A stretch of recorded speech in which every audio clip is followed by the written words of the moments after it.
کہ رسول رحمت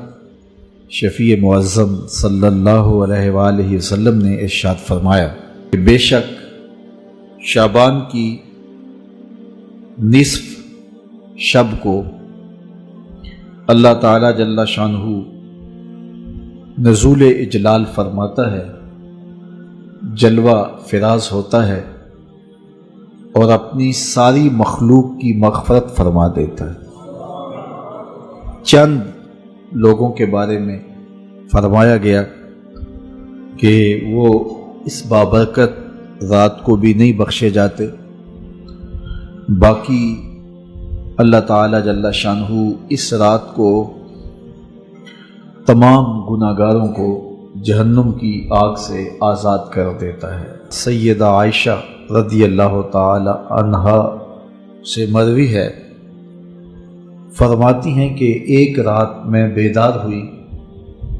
تو رسول رحمت صلی اللہ علیہ وآلہ وسلم کو بستر پر نہ پایا، تو میں حضور کو ڈھونڈنے نکلی تو آقا کریم علیہ الصلوۃ والسلام تشریف لائے تو حضور علیہ السلام نے ارشاد فرمایا، عائشہ بے شک آج کی وہ بابرکت رات ہے، ان اللہ تعالی ینزل لیلۃ النصف من شعبان، کہ اللہ تعالی نصف شعبان کی رات کو نزول فرماتا ہے الی السماء الدنیا، آسمان دنیا پر، فیغفر لاکثر من عدد شعر غنم کلب، بنو کلب کی بکریوں کے بالوں کے برابر گناہ گاروں کو جہنم کی آگ سے آزاد کر دیتا۔ قبیلہ بنو کلب عرب میں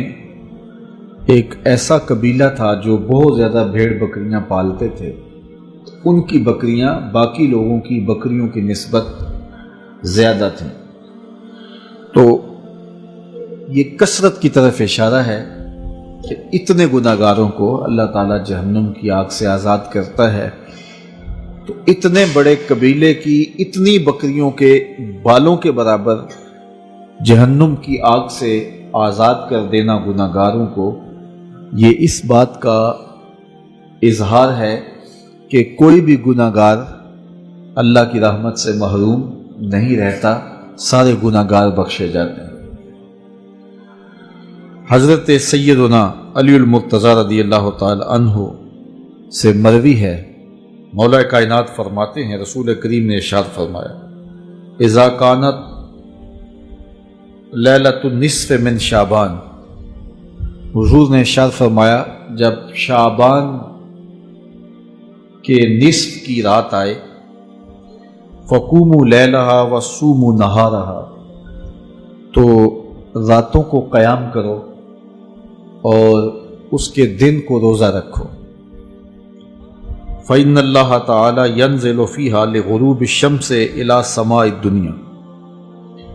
اللہ تعالی جل شانہ نزول اجلال فرماتا ہے غروب شمس کے ساتھ ہی پہلے آسمان پر، فیقول، اور ارشاد فرماتا ہے کوئی ہے مجھ سے بخشش مانگنے والا میں اس کو بخش دوں، الا مسترزق فارزقہ،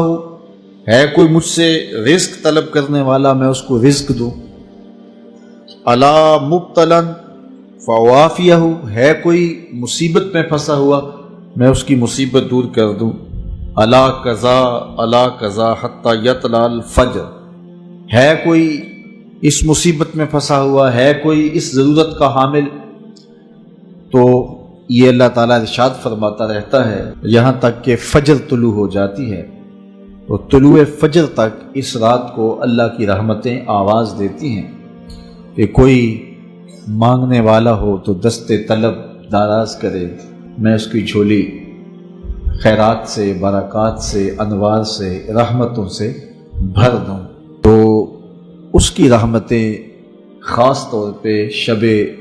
برات کو آوازیں دیتی ہیں اور بندوں کو پکارتی ہیں کہ کوئی رحمتوں کا طالب ہو، کوئی کرم نوازیوں کا سوالی ہو، کوئی میری دہلیز پہ ہاتھ پھیلا کے مانگنے والا ہو، کوئی دستے طلب دراز کرنے والا ہو، میں اس کی جھولی بھر دوں اور اس کے دامن کو مالا مال کر دوں۔ تو لیلۃ الشعبان میں اللہ تعالیٰ کی رحمتیں خاص طور پہ نزول کرتی ہیں اور اللہ تعالیٰ جل شانہ کا خاص کرم ہوتا ہے۔ ابن ماجہ، ترمذی، ان میں شعبان کی نصف شب کو جو اللہ تعالیٰ کی کرم نوازیوں کا نور برستا ہے، اس امت کی بخشش کا جو بہانہ رکھا ہے اور اس امت کے گناہوں کو معاف کرنے کا جو اللہ تعالیٰ نے ایک وسیلہ بنایا ہے شب کو، اس کا ذکر ہوا۔ تو ہمیں ویسے تو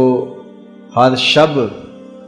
ذکر و فکر میں ہی بسر کرنی چاہیے۔ کسی نے کہا تھا ہر شب شب قدر است اگر قدر دانی، اگر تو قدر جانے تو ہر شب ہی شب قدر ہے، اور اگر قدر نہ ہو تو لیلۃ البرات اور لیلۃ القدر جیسی راتوں میں بھی لوگ محروم رہتے ہیں۔ لیکن اللہ تعالیٰ جل شانہ نے ہمیں خاص طور پہ اپنی طرف بلانے کے کتنے بہانے دیے ہیں تاکہ بھٹکے ہوئے، بہکے ہوئے، گناہوں میں پھنسے ہوئے لوگ اس کی رحمت کی آواز پہ لپکتے ہوئے دوڑ کے آئیں اور اس کی رحمت سے اپنا حصہ وصول کریں، اور ماضی کے سارے گناہ اللہ تعالیٰ مٹا دیتا ہے۔ یہ شکر ہے کہ امت میں ان راتوں کو بیدار رکھنے کا سلسلہ موجود ہے، تو ہمیں ان راتوں میں ذکر و فکر کے ساتھ، دعا و استغفار کے ساتھ، عبادات کے ساتھ بسر کرنا چاہیے، تسبیح و تحلیل میں اس رات کو گزارنا چاہیے اور سچی توبہ کرنی چاہیے۔ ایک رسم کے طور پہ نہیں کہ ساری رات جاگیں اور ہم توبہ کریں، صبح ہماری زندگی کے معمولات وہی ہوں جو ایک دن پہلے ہوں۔ سچی توبہ کی علامت یہ ہے کہ انسان کی زندگی بدل جاتی ہے۔ سچی توبہ کی شرائط ہے کہ ما قبل سے توبہ کرے اور آئندہ ان کاموں کے نہ کرنے کا عزم مصمم کرے، اور جب اس پہ قائم رہے گا تو پھر اس کی توبہ قبول ہے۔